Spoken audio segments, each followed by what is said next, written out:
Bonjour à toutes et à tous, c'est un plaisir de vous retrouver pour une nouvelle émission de 100% Quintet. On va prendre ce vendredi soir la direction de l'hippodrome de Vincennes pour le prix Triton, une compétition réservée aux chevaux d'âge âgés de 6 à 7 ans qui en découdront sur les 2700 mètres de la grande piste. Ils sont 16 au départ. Vous allez voir, au papier, l'épreuve est relativement ouverte. Ils sont nombreux à pouvoir intégrer la combinaison gagnante de ce quintet. Ce que je vous invite, comme souvent, c'est d'élargir vos jeux, de ne pas hésiter à intégrer des outsiders dans vos champs réduits. Allez, il y a tout de même quelques bonnes bases qu'on va détailler d'ici quelques instants. On va entrer dans le vif du sujet en brossant le tableau des partants. Allez, tout en haut du tableau des partants, c'est l'As, Fonzi d'Eriprey. Il est en forme et il reste sur 2 succès dans la catégorie des apprentis et la jockey. Ici, il monte de catégorie, mais cette fois, il va être déféré des 4 pieds. Il peut tenter les amateurs d'outsiders, d'autant plus qu'il sera mené pour la première fois par Mathieu Abrivard. Je vous invite à vous en méfier. Le numéro 2, Gypsy Idemté. Pour son retour à Vincennes, il vient de se montrer fautif dans l'épreuve référence, qu'on détaillera d'ici quelques instants, remportée par Give Me. Je le retiens plutôt sur son avant-dernière tentative, où il se classait 2e de Gold d'Airprey, en laissant une bonne impression. Il devançait ce jour-là Gypsy Bond, un élément qui vient de s'imposer il y a quelques jours à Vincennes. Une réhabilitation est possible pour une place. Le numéro 3, Gibus de Navarre. Il n'a couru que 3 fois depuis le mois d'avril et pour cette nouvelle rentrée, je ne l'ai pas retenu. Falco du ML, pour son retour en région parisienne, il retrouve Eric Raffin, avec lequel il compte une victoire, un premier explicite et une 5e place en 4 sorties. Avec le bon parcours, il peut pourquoi pas se placer. Le numéro 5, Jean-Loup Blond, il n'a plus été revu à Vincennes depuis pratiquement un an. Pour son retour sur la cendrée, il retrouve Alexandre Abrivard, avec lequel il s'entend bien également en forme, et il sera déféré des 4 pieds par rapport à cette dernière tentative. Il peut viser une belle place, même si je le préfère, c'est vrai, un peu plus sur piste plate. Le numéro 6, Général de Laurent, il vient de se réhabiliter à Bordeaux en finissant, en devançant notamment, en terminant 2e, où Jean-Loup Blond terminait 4e. Mais 4e, Jean-Loup Blond a été ferré, contrairement à cette fois-ci. Donc c'était pas mal, Général Laurent dernièrement, et pourquoi pas. Le numéro 7, Gassman Dessa, on connaît sa qualité, il a déjà bien fait dans des lots supérieurs. Mais avant tout, il a quand même besoin de rassurer. Mais son entraîneur était satisfait de sa rentrée dernièrement. Il sera cette fois déféré des 4 pieds et mené par Franck Niva. On va s'en méfier. Le numéro 8, Gibus. Alors cette année, il a pris quand même plus de 73 000 € de gains. C'est pratiquement la moitié de son compte en banque. Et dernièrement, il a terminé 2e de l'épreuve référence. C'est le prix Galéa, et remporté par Give Me, qu'il retrouve justement. Et par rapport à sa dernière sortie, il va être uniquement plaqué des antérieurs, que le dernier coup il a été d'épée et plaqué des antérieurs. Malgré tout, je lui accorde crédit et je le vois jouer un tout premier rôle. Le numéro 9, Give Me. Alors voilà un concurrent en pleine possession de ses moyens et depuis le mois d'août, il n'est pas sorti des 3 premiers. En 7 sorties, il compte 3 succès et 4 seconds accessites. Il vient de remporter l'épreuve référence à Vincennes devant Gibus justement. Et dans un bon chrono, on en parlera d'ici quelques instants. Une telle performance, ça lui autorise de jouer encore un tout premier rôle et tient une première succès. Le numéro 10, c'est Goldfly. Avec le bon parcours, ce bon finisseur a le droit de se placer.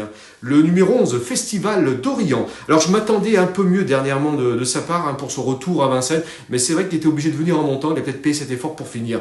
Je le reprends en confiance parce que c'est vrai qu'il a affronté pour moi des meilleurs lots. Le numéro 12, Garou Piergi. Il doit me rassurer, mais sur sa vraie valeur, il a le droit de défendre sa chance. L'hiver dernier, il s'imposait aux dépens de Geoffrey Dame et Ghost, de concurrents qui lui tiendraient une chance dans cette épreuve. Il a affiché le bon chrono du non-7. Alors voilà, un concurrent qu'on peut également inclure dans une combinaison gagnante, bien sûr. Le numéro 13, Gablou Carizé, c'est un outsider, il peut se passer une cote intéressante. Le numéro 14, Gino Viva, il est régulier et une nouvelle fois, il a sa place à l'arrivée. Le numéro 15, Gamin des Perdrix, j'ai envie de dire, après 2 courses de rentrée, il va être encore plus affûté, il peut se placer à l'image du numéro 16, le plus riche du lot, Gorlando. Allez, il est temps maintenant d'entrer de détailler les candidatures des candidats retenus dans la rubrique Notre choix.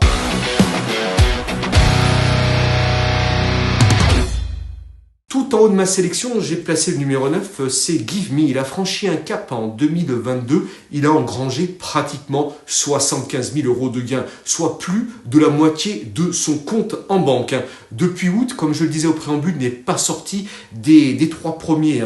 À Vincennes, il est peu expérimenté, il a couru que à 5 reprises, mais dernièrement, il y a signé la première victoire sur la cendrée. Il a ouvert son compteur sur la cendrée dans l'épreuve référence, c'était le prix Galéa.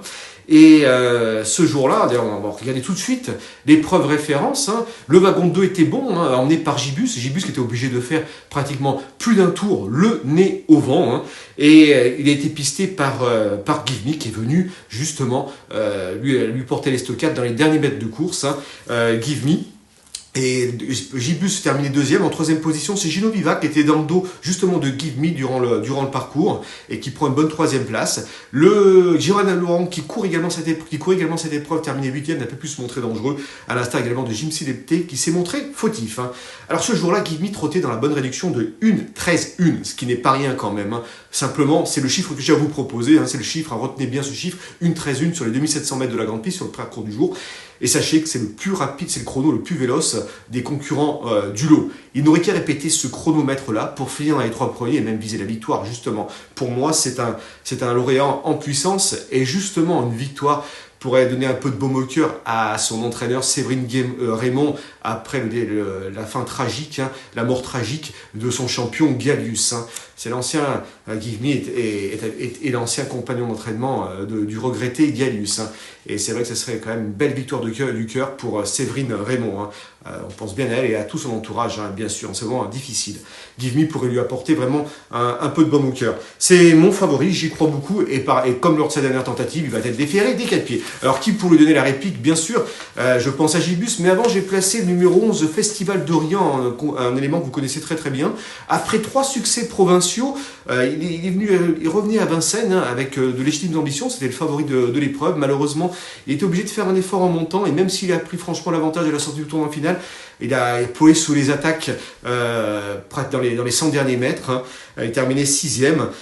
Cette fois-ci, Romain Derue a déclaré dans nos colonnes qu'il allait se montrer plus patient. Hein. C'est quand même... il est préférable quand il peut patienter pour venir en une seule fois. Et je crois capable de pouvoir se réhabiliter parce que c'est un élément comme qui a affronté des meilleurs lots. Je me souviens que l'hiver dernier, il avait battu quand même un certain Pharrell Seven hein, à la régulière. Donc c'est quand même pas rien. Pharrell Seven, on a vu le chemin accompli depuis. Et j'y crois beaucoup à ce Festival d'Orient. Je le crois capable, bien sûr, évidemment, de monter sur le podium. Pourquoi pas mieux. Mais être dans les 3, 4, c'est une belle possibilité. J'ai placé également, en 3e position, j'ai placé Gibus. J'aurais pu le retenir un peu plus haut. Hein. Il faut faire des choix, bien évidemment. Sur la ligne de référence, c'était vraiment impeccable parce qu'il était obligé, sur l'épreuve de référence, il était obligé de voyager le nez au vent durant tout le parcours. Ça, c'est vrai que c'est quand même quelque chose de particulier. C'est pas simple à Vincennes de faire l'arrivée et lutter pour la victoire en tournant à 2 nez au vent durant un tour. Hein. C'était le dauphin donc de Give Me et il marchait ce jour-là 1,13,2. Alors 1,13,2, c'est un chrono qui lui confère bien sûr une première chance dans cette épreuve. Mais par rapport à cette course référence, comme je le disais, il va être uniquement plaqué des antérieurs, mais non pas déféré des postérieurs et plaqué des antérieurs comme ça a été le cas. Mais simplement pour planter un peu le décor, c'est une réserve voilà, que j'atténue, tout simplement parce qu'il a déjà terminé hein, dans 3e d'une belle épreuve hein, en étant ferré. Hein. Il avait terminé, je me souviens bien, il y a quelques temps de ça, c'était au mois de mai dernier, 3e sur le parcours, en trottant 1,13,2, hein, donc un chrono quand même similaire à ce qu'il vient de trotter, en étant ferré. Donc une nouvelle fois, c'est quand même un gage de garantie, même avec ses fers, même en étant seulement plaqué des antérieurs, il est capable pour moi de jouer un tout premier rôle à l'arrivée, j'y crois beaucoup. En 4e position, j'ai placé Gino Viva. Alors c'est simple, hein, Gino Viva, c'est le 3e de l'épreuve référence. Hein. Il a marché 1,13,3, encore un des chronos les plus véloces, hein, bien sûr, des concurrents du lot. Il vient de prouver de sa forme dernièrement à Chartres en s'imposant avec ses fers. Cette fois-ci, il va être déféré des 4 pieds comme dans l'épreuve référence. Logiquement, je vois faire sa valeur. Hein. Il est extrêmement régulier et simplement, hein, depuis le 30 juillet 2021, il a toujours terminé dans l'argent. C'est quand même un gage de confiance pour les parieurs. En 5e position, j'ai tenté un petit coup de poker, hein, même un coup de poker, c'est Gassman Dessa. C'est vrai qu'il a besoin de rassurer. Hein. Il a plu à Benjamin Goetz hein, lors de sa dernière tentative, c'était pour sa rentrée. Alors pourquoi pas, et il se veut confiant, Benjamin Goetz, avant le coup. Et c'est un élément qui a des titres à faire valoir dans des lots supérieurs. C'est vrai, quand il était plus jeune, mais quand même, c'est pas rien. Je me rappelle qu'en 2021, c'était en juin 2021, il terminait quand même le 2e de Gamay de Liton, tout en devançant Giboulet de Mars. Alors, Gamay de Liton qui a remporté, pas plus tard que mercredi, l'étape du GNT, Giboulet de Mars qui a trouvé son jour hein, cet hiver à Vincennes, donc c'est une ligne qui est plutôt bonne. C'est également, à 3 ans, il terminait quand même 4e du prix Albert Viel, ce qui est pas rien. Voilà, s'il daigne se rappeler à notre bon souvenir, je le crois capable tout de même de pouvoir entrer dans la combinaison gagnante de ce quintet, simplement parce que l'épreuve est ouverte, alors pourquoi pas tenter voilà, d'élargir un peu, de tenter des petites choses. Hein, alors ce sera peut-être pas un gros outsider, mais il aura une cote intéressante pour entrer dans le quintet. Hein. En 6e position, j'ai placé le numéro 5, c'est Jean Loublon. Il est en forme, hein, il reste sur une victoire au Sable d'Olonne. Après sa victoire au Sable d'Olonne, il n'a pas été chanceux dernièrement au Bouscat, hein, où il a trouvé tardivement le passage. Hein, mais malgré tout, c'était pas si mal que ça. Et par rapport à ses 2 dernières tentatives, il va cette fois-ci être... il va pas dévoler ferré, mais par contre déferré. Donc c'est quand même un avantage. Attention à lui pour son retour à Vincennes. Et il aime courir caché. Hein, et s'il parvient à avoir le bon dos, je pense qu'il peut faire vraiment mal dans la ligne droite, d'autant qu'il va être mené par Alexandre Abrivard. Et en 7e position, j'ai placé Gorlando. Gorlando, c'est le plus riche du lot. Il n'a pas forcément beaucoup de marge, mais quand même, il a des références à faire valoir dans des lots supérieurs. Hein. Donc moi j'y crois beaucoup. Hein. Donc moi je me rappelle qu'à Mokanchi, il devançait, il terminait 3e devant un certain Matteo Dreb. Matteo Dreb, vous le mettez là, il se poserait bien sûr d'une très très bonne chance. Hein. C'était il y a quelques mois de cela. Il a quand même certaines références à faire valoir. Et il a devancé déjà plusieurs fois Enduro qu'on a vu bien faire depuis cet hiver à Vincennes. Donc attention à ce Gorlando, moi j'y crois pour les places. Hein. En 8e position, j'ai placé Général de Laurent qui vient de rassurer dernièrement.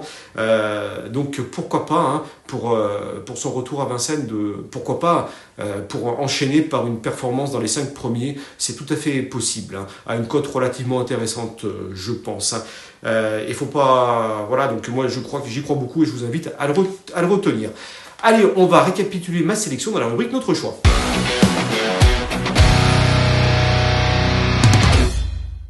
Alors tout en haut de ma sélection, j'ai placé le 9 Give Me, suivi du 14 Festival de Rayon, suivi du 8 Gibus, suivi du 14 Gino Viva et du 7 Gasman Dessa. Allez chers amis, comme vous en avez l'habitude, on va terminer par le petit cheval du jour, c'est le 408, c'est Emma de Berryville. Elle est extrêmement régulière, il y aura Amandina à battre dans cette épreuve-là, c'est toujours à Vincennes en 4e épreuve, mais je la crois capable une nouvelle fois de monter sur le podium. Attention à cette Emma de Berryville, je pense qu'elle a son mot à dire. Eh bien écoutez, je vous remercie encore pour votre fidélité et j'aurai grand plaisir de vous retrouver pour une nouvelle émission de 100% KT très prochainement. À très bientôt, merci. Merci à vous d'avoir suivi cette vidéo. Alors pour vous abonner à notre chaîne YouTube, c'est ici.